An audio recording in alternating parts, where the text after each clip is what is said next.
Imagine getting a call on a Saturday afternoon, a nice relaxing weekend, and the voice on the other end tells you someone you love has been shot. And not only that, but it happened in their own apartment. And they might have known their killer. That's the reality that Naisha Nettles' family had to face back in 1999. And today we're going to deep dive into this unsolved murder in Dayton, Ohio.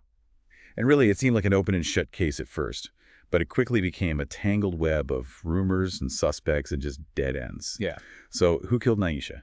Well, one thing that really stands out to me about Naisha's story is, how quickly life can change. One minute she's a young woman and she's got big dreams. She wants to be a lawyer. And the next minute she's the victim of this really brutal crime. And it's just a stark reminder of how fragile life can be and how important it is to get justice for people like Naisha, whose lives are cut short like that. Yeah, absolutely. By all accounts, Naisha was a really bright and ambitious young woman. She was close with her mother, Jennifer, and really seemed to have a normal life ahead of her. But on August 14th, 1999, everything changed. Her boyfriend, Ronald, and his friend, Jared, walked into her apartment. And, they found a scene that would be etched in their memories forever. Yeah, the details of the crime scene, they're pretty disturbing. Naisha was found on the floor. She had been shot multiple times. And really just the brutality of it, especially these execution-style shots, these coup de grace shots, they really point to a motive that was very personal. Yeah, we actually have the 911 call from Brenda, Naisha's neighbor. Yeah. And it just really paints this vivid picture of the chaos after the discovery. You can hear the panic in her voice as she's talking to the operator. It's just chilling to hear a tragedy like this unfold in real time. Yeah, that call is definitely key evidence, not just for the emotional impact, but it gives investigators a lot to work with. The chaos, the confusion, and the immediate sense that something is wrong really sets the tone for the whole investigation. And right from the beginning, the investigation was really challenging. There was no sign of forced entry. So police thought Naisha probably knew her attacker. But the question was, who could it be? And why? Yeah, no forced entry. That narrows it down quite a bit. It makes you think it was someone Naisha trusted, someone she would just let into her apartment, So figuring out her relationships, that was going to be a big part of this case. Exactly. And so that brings us to the initial suspects. Ronald was the boyfriend, and he found Naisha. So naturally, he was a focus for investigators. But his story seemed to line up. He was out with Jared, came back, and found the well, Right. It's standard to really look into those closest to the victim. Could there have been problems in the relationship? Maybe grief was masking something darker. These were the questions investigators needed to answer. Then there's this whole other thing with a woman named Delaney. She had actually burglarized Naisha's apartment earlier that same year. She stole a safe and claimed Naisha owed her money. So could this have escalated, become violent? That connection to Naisha, even through a previous crime, that's definitely something you have to look into. Was the burglary just about money, or was there something more? Could there have been some kind of grudge? Yeah, but investigators were able to rule out Delaney pretty quickly. Turns out she was already in jail when Naisha was killed. So that put them back at square one. No clear leads, and the frustration was definitely growing. Yeah, that happens a lot in these cases. Early leads don't always pan out. Sometimes you got to follow the evidence, even if it leads nowhere. You just got to keep digging, keep asking questions. And just when it seemed like Naisha's case was going cold, there's this really chilling twist. Just a few months after Naisha's murder, another tragedy happened in the same apartment building. Wow, that must really shaken the community. It makes you wonder, are these cases connected? Is there some kind of pattern here that could help solve Naisha's case? Yeah, Brenda Taylor, the neighbor who made that 911 call, she was found murdered in her bathtub. Oh, wow. The same witness, someone so connected to the initial crime. Now she's a victim, too. That's really disturbing. I can see why people would assume there's a connection. People were terrified. Yeah. And you can't blame them. But even though the murders happened so close together, and Brenda was a witness in both, the police insisted there was no connection. Brenda's murder was a brutal beating, no gun was involved, and nothing seemed to link it to Naisha's case. Even if they weren't related. Brenda's murder would have cast a long shadow over the investigation. It showed how vulnerable people connected to the case were. And just the fear that was still there in the community. It's just tragic how, fear can take over a community like that when there are these unsolved crimes, and especially when they happen so close together.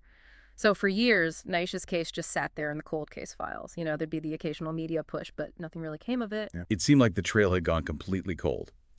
And Naisha's family, they were left with no answers, no justice. But then, in 2004, a bombshell. A Crime Stoppers kit came in, and everything changed. It really blew the case wide open. This is where the story gets really interesting. I know. It's amazing how, after years of silence, one single tip Yeah, can revive a cold case like that. It really shows how important those anonymous tip lines are. yeah, for sure. So this tipster claimed that a woman named Sharon was responsible for Naisha's murder. Sharon actually lived in the same apartment building as Naisha. And at the time of the tip, she was in prison for murdering her boyfriend, David. The tipster even alleged that Sharon killed Naisha because she thought Naisha was sleeping with David. Wow, so now you have a new suspect. And she has a history of violence, she's already taken a life, and the motive they're suggesting, jealousy and revenge. That really fits with the brutality of the crime. Yeah, it's like this missing piece of the puzzle suddenly appeared. So the police, they immediately started looking into Sharon. And they found out that she was indeed living at 905 Neal, same floor as Naisha at the time of the murder. But that's not all. They uncovered some really disturbing similarities between David's murder and Naisha's case. I bet those parallels between murders can be really striking. They often point to a signature, like a certain way the killer operates, and that can be a huge clue linking them to multiple crimes. Exactly. So remember how Naisha was shot in the head, neck, and forehead? Well, Sharon also shot David at close range. And then she fired 2 more shots while he was bleeding on the ground. The police reports even said she kicked and spit on David's body and said, "Don't ever threaten me again." It's chilling. That is chilling. It goes way beyond just ending someone's life. It's like this need to exert power even after the person's dead. And that kind of behavior, well, makes it more likely that she was involved with Naisha's murder, too. Absolutely. So the police, they kept digging into Sharon's past. And what they found, well, it was pretty troubling. Sometime after Naisha's murder, but before David was killed, Sharon got into a fight over a parking spot. And she actually fired several shots at 2 women who were blocking a driveway. Oh, wow. So she's quick to use a gun, very impulsive and violent. It seems like she doesn't really care about the consequences. Yeah, so at this point, Sharon was looking like a prime suspect. So the police decided to go back and talk to some of the people they interviewed years ago. They tracked down Jared, remember him? He was the friend who was with Ronald when they found Naisha. But he left before the police arrived. Yeah, it's interesting how even these seemingly minor witnesses can become really important years later. Their memories, even if they seem small at the time, can help put the whole picture together. Yeah, you're right. But in Jared's case, he didn't really have much new information. He basically just confirmed Ronald's story from that day. Well, sometimes going back to witnesses leads to breakthroughs, and sometimes it just confirms what you already knew. But it's always worth a shot. Definitely. So next, they talked to Naisha's cousin, Sharonda, again. And this time she had a lot more to say, especially about Ronald. She said she never liked him, and she thought he was a drug dealer. She even said that Naisha only dated him for his money. So this adds a whole new layer to the investigation. Now you have to wonder what was really going on with Naisha and Ronald. And could Ronald have been involved in something that could have led to Naisha's death? Yeah, it's like the case was becoming more and more complicated. Yeah. Sharonda also told police that Naisha and Ronald fought a lot, and that he had been kicked out the night before the murder, but eventually came back. So now their relationship, it doesn't seem so simple. They were fighting. He was there the night before. That puts him right back in the spotlight. Right, so now the police have 2 possible suspects. Sharon, with her history of violence and maybe a motive of jealousy, and Ronald, with this troubled relationship with Naisha, and possibly connected to the drug trade. So where do they go from here? Well, they have to talk to Sharon. They need to hear her side of the story. It seems like every new lead just led to more questions in Naisha's case. So was Sharon now a suspect? Did they ever actually get to question her? They did, yeah, in November 2004. Investigators finally got to interview Sharon. She was in prison for David's murder, so they went there to talk to her. It was a chance to hear her side of the story and see if she could explain anything about what happened to Naisha. I see. And what did she say? Was she helpful at all? Did she deny knowing Naisha or having anything to do with her murder? Well, it was a long interview, and Sharon's story kept changing as they talked. At first, she acted like she barely knew Naisha. But as the investigators kept asking questions, a different story started to come out. Okay, so it sounds like she wasn't exactly open and honest. What kind of things did she start to reveal? Well, eventually she admitted to knowing Naisha better than she first said. She told them that she and David sometimes bought drugs from Ronald and Naisha, and sometimes Ronald and Naisha bought from them. She even admitted that she and Naisha were friends. They hung out sometimes and smoked weed together. Wow, so they weren't just acquaintances then. They were friends and involved in the drug trade together. Did she ever say why she tried to hide their friendship at first? It's hard to say for sure. Maybe she was trying to protect herself, because the police were investigating Naisha's murder, or maybe she just wanted to control what information she gave them. Either way, it's pretty suspicious. Yeah, makes you wonder what else she might be hiding. Did she admit to being at Naisha's apartment the day of the murder? She did. She claimed that she went to Naisha's apartment that day to borrow a videotape. She said she smoked weed with Naisha and then left with the tape. According to Sharon, she and David left the building before noon that day.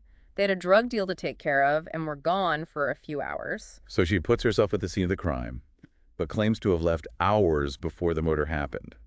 Did the police believe her alibi? Well, that's the big question, isn't it? I mean, Sharon's story seems believable at first, but there are some holes in it. For example, when they asked her about the guns she owned back then, she couldn't remember exactly what kinds they were. She said she had a .25, a 9mm, and a .38, but you know what she didn't mention? What? A .32 caliber gun. And that's important because... The type of gun that was used to kill Naisha. It sounds like a pretty convenient thing to forget. Did the police question her about that? You know, the transcript doesn't say if they specifically asked her about it, but I'm sure they noticed. And that, combined with her trying to hide her friendship with Naisha, well, it definitely made them even more suspicious. So she puts herself at the scene. She can't remember important details about her guns. Was there anything else about how she acted that seemed off? Well, there's one thing that stood out. When they asked Sharon what she had heard on the streets about Naisha's murder, she said that nobody was talking about it. And that seemed really strange to the investigators. You know, it's not usual for a murder like that to just go unmentioned, especially in a close community. Yeah, it's like she was trying to pretend that Naisha's death wasn't a big deal. Exactly, like it wasn't important. It's a small detail, but it just adds to the reasons to be suspicious of her. And then right at the end of the interview, Sharon says something really chilling. She says that she believes Naisha's murder was business, not personal. Wow, that's a chilling thing to say. What do you think she meant by that? Well, it kind of gives you a glimpse into her mind, doesn't it? It's like she's completely detached from the fact that someone died. Like she doesn't care at all. It also makes you think that maybe Naisha's murder was connected to drugs, maybe a deal went bad, or someone wanted revenge. So it sounds like this interview just raised more questions than it answered. Did the investigators ever make any progress in proving Sharon was involved? Sadly, no. They were suspicious of her, but they didn't have enough evidence to charge her with anything. A few months later, they got a new tip. It came from a woman named Diane, who was in jail with Sharon. Diane claimed she tricked Sharon into confessing to the murder. She said Sharon admitted to killing Naisha out of jealousy. Okay, so that sounds promising, Mm-hmm. but I'm guessing it wasn't that simple. Yeah, unfortunately, you're right.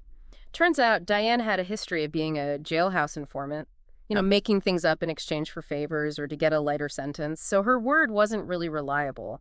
And without any other evidence to back up her story, the police couldn't really do anything with it. Another dead end. What about Ronald? Did the police look into him again at all? Yeah, they did. They interviewed Ronald one last time, and they specifically asked him about what he knew about Sharon. He confirmed that Sharon and Naisha were friends, and he admitted to hearing the rumors that Sharon had killed Naisha because of David, her boyfriend. He even said that Sharonda had told him directly that Sharon was involved. So everyone's pointing the finger at Sharon, but no one can prove it. That was even frustrating with the investigators. Oh, absolutely. Incredibly frustrating. All these rumors and circumstantial evidence about Sharon, but still no real proof. So what happened? Did they just give up on the investigation? Pretty much, yeah. As time went on, more people came forward with stories about Sharon, but none of them could be verified. And without any physical evidence or reliable witnesses, there wasn't much else they could do. So Naisha's murder remains unsolved. It's just heartbreaking. A reminder that sometimes justice isn't served. And we may never know for sure who killed Naisha Nettles. But her case shows us that even when things seem impossible, we can't give up on the search for truth and justice. Yeah, and that's the message for our listeners today. If you have any information at all about Naisha's murder, even if it seems small or unimportant, please contact the Dayton Police Department. You might have the missing piece that could finally bring closure to this case.